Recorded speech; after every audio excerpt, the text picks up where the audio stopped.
Hi everyone, this week we're going to talk about critical pedagogy and empowerment.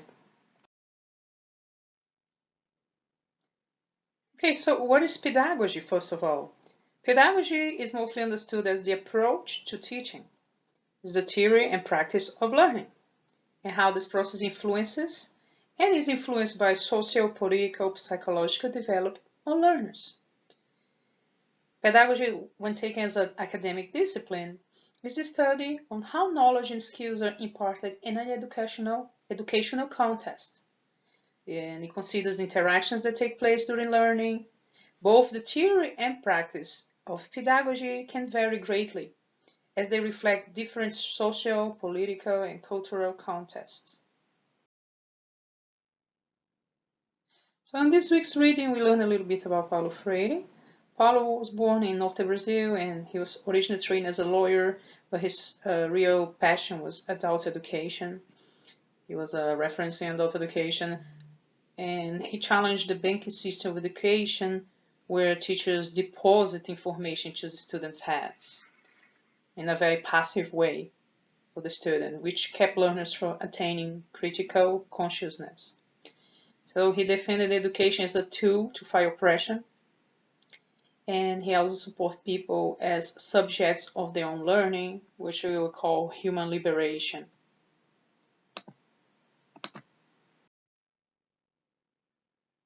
So Pedagogy of the Oppressed was a book written by Paulo Freire, where Freire explains how oppressed people can regain their humanity in the struggles for liberation, but only if that struggle is led by oppressed people.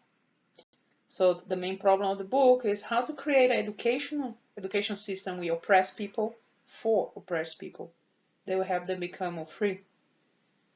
In one of the chapters, he mentions that the more the students work at storing the deposits entrusted to them, the less they'll develop the critical consciousness, which, as a result, will result from the intervention in the world as transformers of the world. Mentioning Freire again, he says that the capability of banking education is to minimize or annul the students' creative power and to stimulate the credulity that serves the interests of the oppressors, who care neither to have the world revealed nor to see it transformed. That explains the saying that knowledge is power.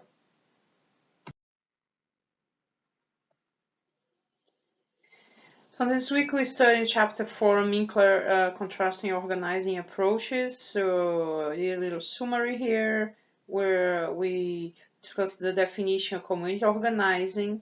Community organizing brings people together to bring about social change. We discussed Saul Alinsky. He was a pioneer in community organizing. He used people power to counter money power. He asserted the importance of choosing a campaign target, a specific individual organization that has the power to make decisions and therefore make change. So his main focus was to build the organization through recruitment of a huge number of people.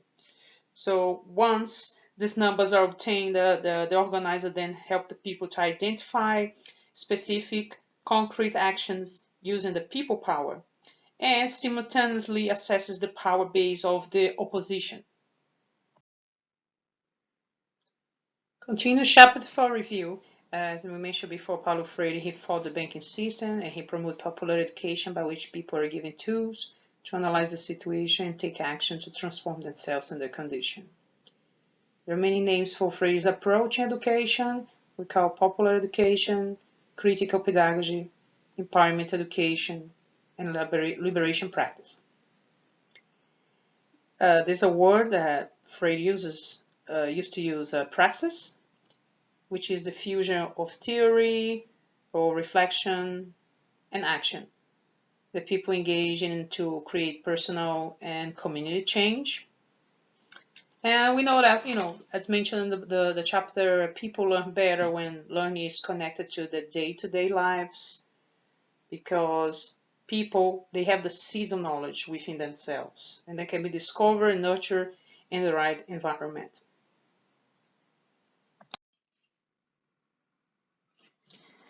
So here we compare the Alinsky and the Freedom approaches in regards to emphasis on organizational activities. And the Alinsky approach is recruitment campaigns, and the Freedom approach is the emotional and cultural exchange.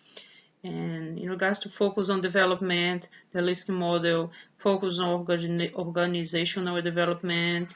As for the Freedom, it's individual development. And in regards to organizer-leader relationship, Alinsky model focuses on organizers as teacher's guide, and the Freedom approach sees the organizers as a partner. So under Alinsky model, the organizer finds his goal in creation of power for others to use. But there are some criticism on the Alinsky model. Some weaknesses is like it's a colorblind approach of issues such as race, ethnicity. This is a weakness of the Alinsky model.